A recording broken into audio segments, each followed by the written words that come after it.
Hello guys, welcome to my channel in navy classes. तो आज की इस वीडियो में मैं आपको बताऊंगी उत्तराखंड व उसके प्रतीक चिन्हों के बारे में डिटेल से। तो बिना टाइम वेस्ट किए बढ़ते हैं नोट्स की तरफ। तो देखिए, उत्तरांचल राज्य विधेयक लोकसभा में पारित कब हुआ? तो उत्तरांचल राज्य विधेयक लोकसभा में पारित हुआ 1 अगस्त 2000 को। वहीं बात करते हैं उत्तरांचल राज्य विधेयक राज्यसभा में कब पारित हुआ?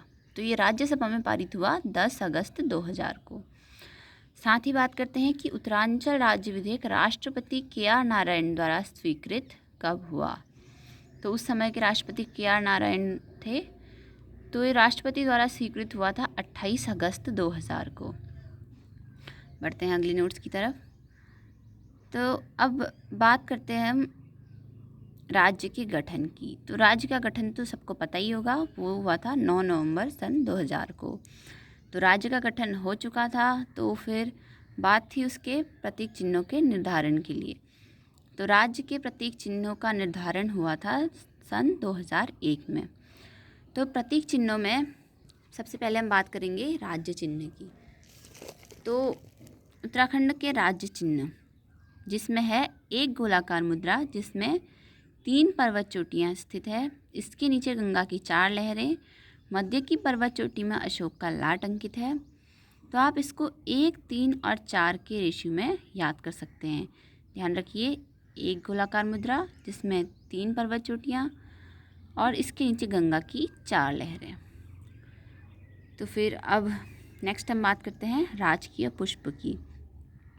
तो जैसा कि आप सबको पता ही होगा, उत्तराखंड का राजकीय पुष्प है ब्रह्मकमल, जो पाया जाता है 4800 से 6000 मीटर तक की ऊंचाई पर।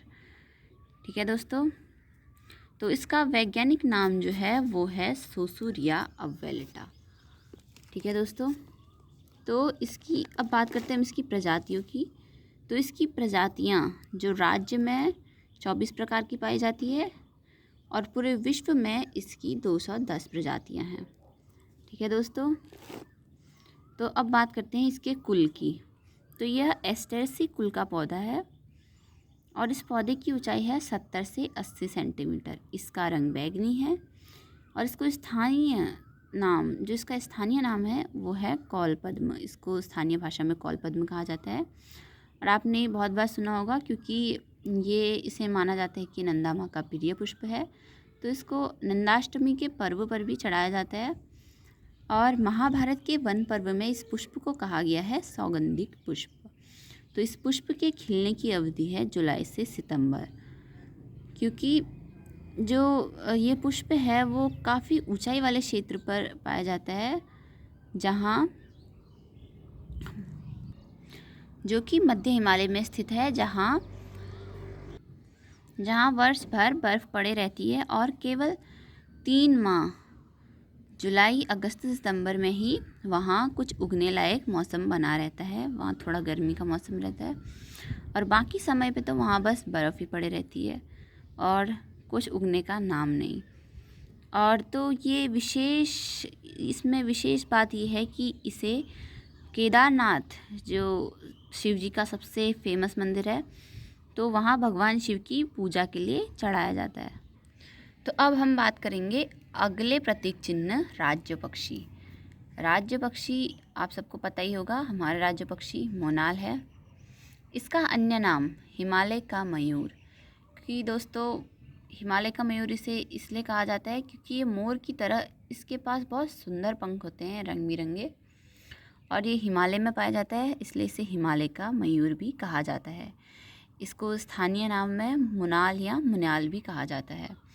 ये पाया जाता है 2500 से 5000 मीटर तक की ऊंचाई पर। ध्यान रखिए दोस्तों, 2500 से 5000 मीटर तक की ऊंचाई पर। तो राज्य में इसकी प्रजातियां हैं 4 प्रकार की। ठीक है दोस्तों, और मोनाल है वो है एक मादा पक्षी और इसी की नर पक्षी को कहा जाता है डफिया। ध्यान रखना दोस्तों, नर पक्षी को कहा जाता है डफिया और मादा को कहा जाता है मोनाल, और ये एक ही प्रजाति के पक्षी है। और इसके बात करते हैं अब वैज्ञानिक नाम की। तो इसका वैज्ञानिक नाम है लोफोफोरस इम्पीजेनस। इसका प्रिय आहार कहें तो ये है आलू। तो अगला हम बात करेंगे राज्य पशु की। तो राज्य पशु, इसका राज्य पशु, उत्तराखंड का राज्य पशु है कस्तूरी मृग। यह पाया जाता है 3600 से 4400 मीटर तक की ऊंचाई पर। राज्य में इसकी प्रजातियां हैं केवल 4 प्रकार की। इसका अन्य नाम है हिमालयन मस्क डियर। इसका वैज्ञानिक नाम है मास्कस काइसोगास्टर, जो सुनने में बहुत प्यारा लगता है। याद रखिए, मास्कस काइसोगास्टर। इसका रंग है भूरा, जिसके ऊपर होते हैं काले पीले धब्बे। ठीक है दोस्तों, भूरे रंग का जिसके ऊपर काले पीले धब्बे या छींटे गए हैं, एक ही बात है। और इसकी औसत आयु होती है 20 वर्ष।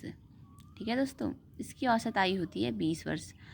और आपको एक दो बातें और मेंशन करा दूँ इसके बारे में। इसके पास आत्मरक्षा के लिए सींग नहीं होते हैं। इनके पास 2 बड़े बड़े नुकीले दांत होते हैं, जिससे ये अपनी आत्मरक्षा करते हैं।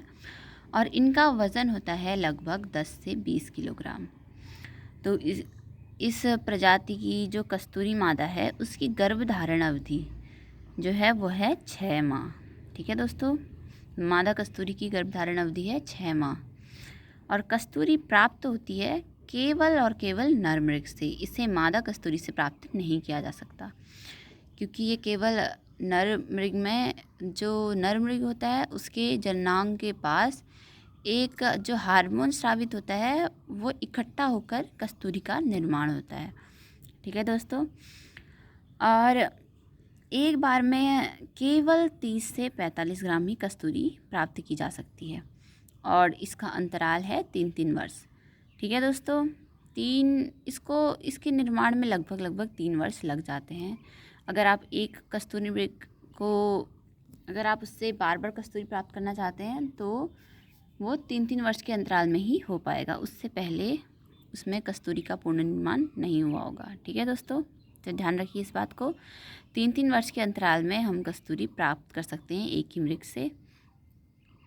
तो कस्तूरी है, जो ये कस्तूरी है, ये अद्वितीय सौगंध युक्त एक जटिल रसायन है, जिसकी सुगंध इतनी मनमोहक होती है कि अगर कस्तूरी कहीं पर रख दी जाए तो उसके चारों ओर का जो एरिया होता है वो सुगंध से भर जाता है। ठीक है दोस्तों, इसलिए इसकी इतनी डिमांड है।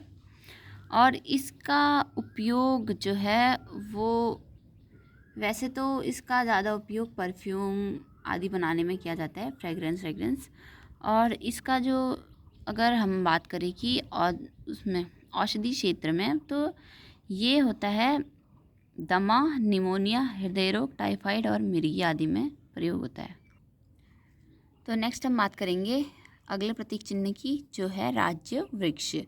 तो राज्य वृक्ष है बुरांस। ठीक है दोस्तों, राज्य वृक्ष बुरांस, और ये पाया जाता है 1500 से 4000 मीटर तक की ऊंचाई पर। याद रखिए दोस्तों, 1500 से 4000 मीटर तक की ऊंचाई पर। ठीक है, तो इसका वानस्पतिक नाम है रोडोडेंड्रॉन अर्बोरियम। याद रखिए, रोडोडेंड्रॉन अर्बोरियम। तो इसका रंग जो होता है वो होता है चटक लाल, जो देखने में बहुत ही प्यारा लगता है और किसी को भी दूर से ही आकर्षित कर सकता है। इसकी सुंदरता किसी का भी मन मोह सकती है। ऊंचाई बढ़ने पर इसका जो रंग होता है वह चटक लाल से, जो गहरा लाल होता है, उससे हल्का होने लग जाता है। जैसे जैसे ऊंचाई बढ़ती है ना, इसका कलर भी हल्का हल्का लाल होने लग जाता है। और एक सिचुएशन आती है जब ये जहाँ सफ़ेद रंग के बुरांस पाए जाते हैं, तो सफ़ेद रंग के बुरांस पाए जाते हैं 11,000 फुट पर। यानी कि 11,000 फुट से आपको सफ़ेद बुरांस भी नज़र आने लगेंगे। तो इसके खिलने की अवधि है फरवरी से अप्रैल, अर्थात ये स्टार्ट होता है फरवरी से और खिलकर तैयार हो जाता है अप्रैल तक। ठीक है दोस्तों, इसका उपयोग है वो विशेषकर इसका उपयोग किया जाता है इसके जो फूल होते हैं उनके जूस से। ठीक है, जो इनके फूलों का जूस होता है वो हृदय रोग के लिए बहुत ज़्यादा लाभकारी माना जाता है। और इनका दूसरा उपयोग होता है कि इनके जो फूल होते हैं उसे सुखाकर रंग का निर्माण किया जाता है, होली वाले रंग। ठीक है दोस्तों, ये याद रखिएगा, इसके उपयोग काम आएंगे। और इस वृक्ष की ऊंचाई जो है 20 से 25 फीट तक होती है। और एक जो सबसे मोस्ट इम्पॉर्टेंट चीज़ है इसमें, इसको संरक्षित वृक्ष घोषित किया गया था 1974 में।